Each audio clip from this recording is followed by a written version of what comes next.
Alrighty. Good morning, good afternoon, good evening, depending on where you are in the world. My name is Eric Harris. Thank you all for joining me here at the Nintex Hangout. Super excited. October 19th. Um, trying to, wow, trying to get a little more organized on some of these things and definitely working through a few different hurdles on that. But I think we got it good. I think we're getting things going. I'm flipping between lots of screens. Actually trying something new today. Probably shouldn't have done it, but I'm actually running a virtual machine for some of the demo stuff, and it's not running as fast as I wanted to, but uh, so be it. Really excited. Super excited that you all are here, tuning in. Thanks for everyone that's been a part of the Nintex community, the Nintex family for a while. Really anticipating fun today. We are going to dive right into live. I'm not going to say demoing because demoing's kind of like I'm actually going to just get kickback just like I'm right there with you, and we're going to try to figure out, not figure out, we're going to try to incorporate and use some connectors in Nintex workflow. It should be fun and exciting. I think it will be. Um, Give me one second to figure out a few things, make sure that I am actually getting audio in. Had that happen one too many times where, yep, thought I was getting audio and I wasn't. So definitely want to make sure that is a go. I think it is, but let's see here. Let's do this, and one more second. Let's grab a couple things here. See if this works. Tweet that out. This is so much fun. I'm so excited. Can't you tell? Super excited.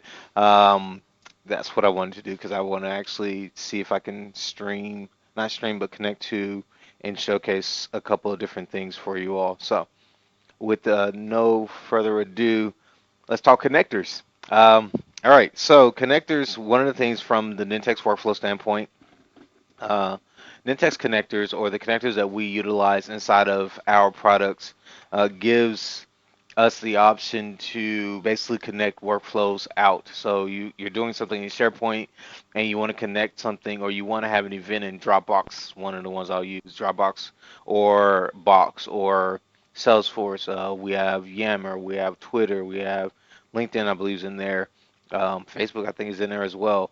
But then if you want to get really kind of outlandish in what you want to do, outlandish rather, in what you want to do, you look at what Zapier can do. We talked about, and I've covered in the other ones, how you can use Zapier to do external start. So you start to see that your business process is kind of at risk of not being able to stay hidden. You can kind of connect to anything, and I chose that specific wording for a reason. A lot of times people make claims that the business process is this big process, and workflow and SharePoint can only do one thing. Well, with Nintex you can do a whole lot more, and that's some of the stuff that we're going to showcase today. I'm going to attempt to get a couple of things going. Let's see here if I can move this over. See if I can do this. Like I said, running a VM and some other things, so bear with me if my screen looks a little scattered, cluttered. It's because I'm trying to make sure that I don't lose anything on it. Alrighty, let's connect and go with it. Ready? Let's go. All right, cool. So this is a Office 365 environment. I've used this over. I've used this a lot to just showcase the different things that we can do inside of the environment. I will say this: has anybody looked at the new look and feel of Office 365? All the changes and stuff. It's rather interesting. Document libraries are a little bit heavy on that, but nonetheless, it is good to go. Let's see if we can do. I want to look at a different site really quick. I'm going to start from scratch so you don't think that I'm just really doing something that's already set up. I'm going to start from scratch. And the first thing we'll tackle, it's kind of cool. I enjoy it. And if I fall off, or if I don't, not fall off, if I don't get it the way I want to, I can always jump back and go to something that I've already built. So the first example that I want to showcase today is taking a document, basically using DocuSign within a workflow to send a document for someone to review and sign. It should be fairly simple. In theory, you want to start with a document library. So let's go ahead and build out one for this. Um, and it's always fun to try to figure out like where am I at because they've moved everything around. It's like I actually need to see all this stuff really. All right, new document library. And I mean they've literally moved this stuff all over the place. Nintex Hangout library. Very simple, right? Showing navigation. Sure, why not? As I said, it's going to be fun today. I hope you all are having a good time. If you have questions about anything, feel free to tweet me. I do have Twitter open right now. I also, um, if you want to shoot a message out to me on the community, feel free to do that as well. And I will try my best to see it. Um, I believe there is a way to add chats. So if you're on YouTube, there's a little chat window as well. Um, so you can actually post something there also, um, and I will see it. So either way, let me know and let's get going. All right, so we want to go to Nintex Workflows. Very simple library. It'll just capture a document, and then we want to send that document to someone to sign. There's a couple of different ways you can do it. Literally, there's a couple of different ways you can do it. You can either send the document as a template out of DocuSign, meaning that the template's already set up, you upload it into DocuSign, and you create it and you set it up. The other way to do it is to send a document, a pre-formatted document that isn't a template in DocuSign. You send that on, and it will connect. So it's as that's loading. Um, One or two ways, and think about it from this perspective. You have a document that, say for example, you have a template that you build in Word or something like that, and you continually modify it, um, and that you want to send it to someone and say, okay, sign it. The difference between sending the document through DocuSign to sign it and having a template built in DocuSign to sign it is very interesting.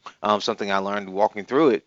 It's DocuSign, if you send it through DocuSign, the user just needs to know that they have to grab their signature, pull it down, grab the data, whatever else is necessary, and pull it down onto the template and sign it. When you're doing it through with DocuSign, so the template's in DocuSign, DocuSign will kind of walk them through. If you've ever used DocuSign, you'll see it. You hit the start button, it'll move them directly to where they need to sign. They just click sign or their initials or whatever, and it'll automatically move them through the correct places. That's the difference. It's really intuitive on both ends, but be mindful of that as you're building out the processes. So, all right, let's get going. All I did is basically on this, I opened up a new one, and if you look at this, this is something that's brand new, is coming out to Nintex. All your workflows, we've started a new pricing model, subscription rather, and all workflows will start out in development. It's great to do that, and then when you get to publish it in workflow, you'll see whether publish it to production or leave it as the development workflow. Because I'm doing this in development, I'm going to leave this as a development workflow. Pretty self-explanatory on that. Um, so when a new document comes in, what we're going to do is when a new document comes in, we're going to grab we got to create a couple of variables on this. The first variable we want to have is the, um, I'll just say employee, and I'm making this completely up, which is probably not a good thing, but let's go with it. Save, let's actually do it on initiation, sure. And, oops, I don't think I hit the right button. And then we want to send it to manager, Mike Jones, manager. All right, let's see if we can do that. Save. Um, So I'm literally making this up on the fly, which is good. May not be as good as I need it to be, but it's always fun. I want to do, actually, let's not do that because that's going to already be set when we start. So, I love my UI when this happens because it slows down. All right, let's see what I can do with this. Give me 1 second to get back to where I was.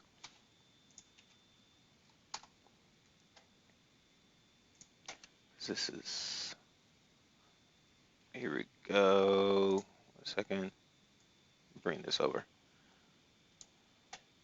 Um, all right, give me a second to get back in there. I noticed that there's several browsers that run slow when I'm running them together. So give me 1 second, and hopefully this should be good.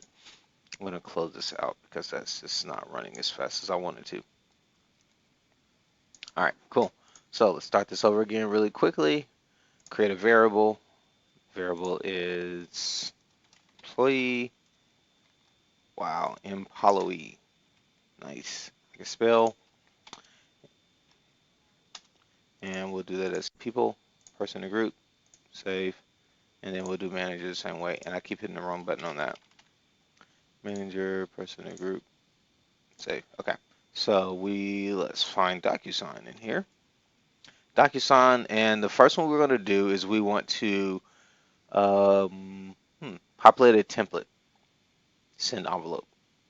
I love when I have to figure these things out and I haven't set it all up. All right, so we're going to do populate a template. I'm going to enter and what you will usually want to do in these cases is create constants. I am so not doing that because I actually need to do that. Let's do it.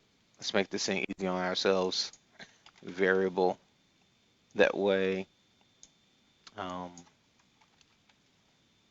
I don't have to keep repeating this stuff. If I can get this in to move.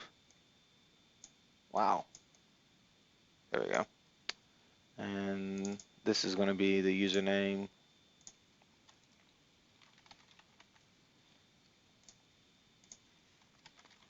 All right, everyone turn away. Don't look at my password. I'm just kidding.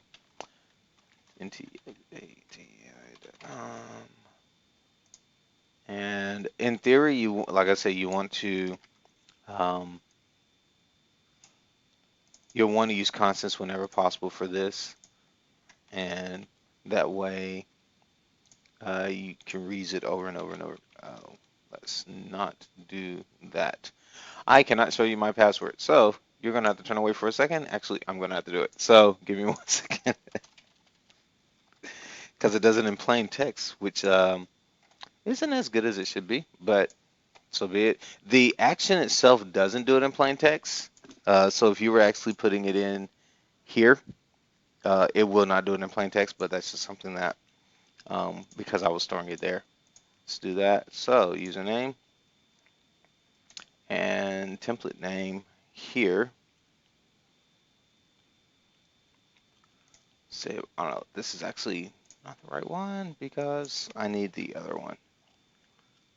Send envelope is what I want.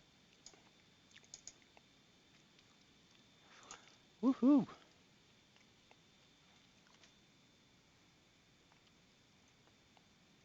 This is so much for actually getting all of these things in one place. I know what send envelope does, retrieve envelope, and download envelope. So it is populate template. I'm trying to get the two use cases together in my head at one time. And we're going to do title. Just grab that for now. We want to send envelope, recipient role. Let's do employee.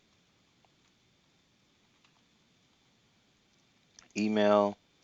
This is where we're going to grab the employee, but be sure here, grab the email address. So that's one way to do it. And then the name, we can actually reuse that again for the employee name. And in this case, we want to use the display name. So insert, subject, please sign. You must sign if you want your money. Sounds like a pretty good threat. I'm just kidding. And we just want to, there's a couple of things that you can do here. Oops. I spelled that wrong. I can edit that later.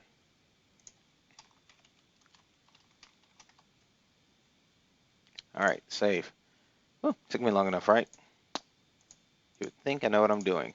Okay, so here we go. Uh, Populate template. Let's save that. So what this basically does, it will send out, it will capture the information. Um, Oops. It will capture the information and then basically it will push that out into DocuSign. It's pretty cool, pretty self-explanatory. What we also will want to do is retrieve a status. So we'll get the envelope ID. Actually, let's just go ahead and do this correctly. Log history. Wow. And you don't have to do this if you know what you're doing, but if you don't know what you're doing, it's kind of good to do it. I want to grab the envelope ID just to see that it created it and what that ID is. But now I want to be able to use authorizing user to name. I want to use that same envelope ID here to tell me go grab that ID and give me your status. Usually, and this is one of the things with this, so give me the status and whatever the message is that comes with it. And we're going to output that as well. And just another log to history. Oh.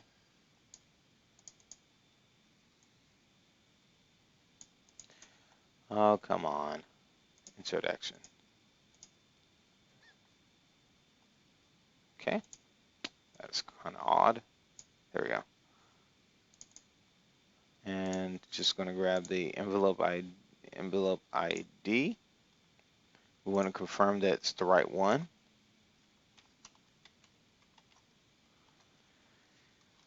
With a status of, and we can bring the status in here, and any message that comes with it.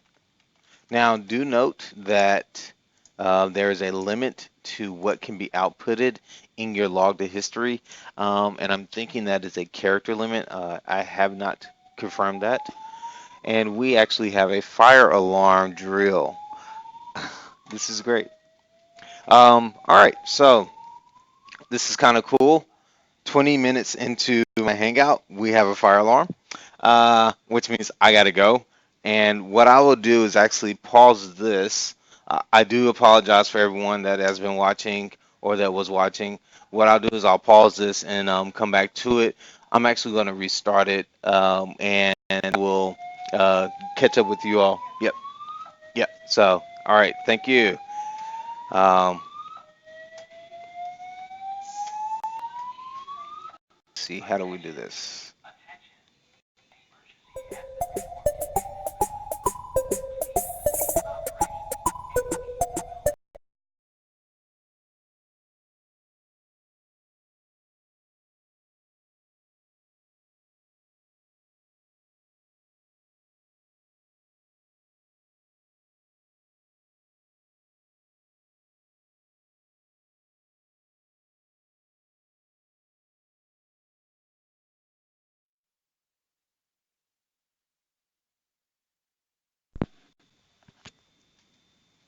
Okay. Alrighty.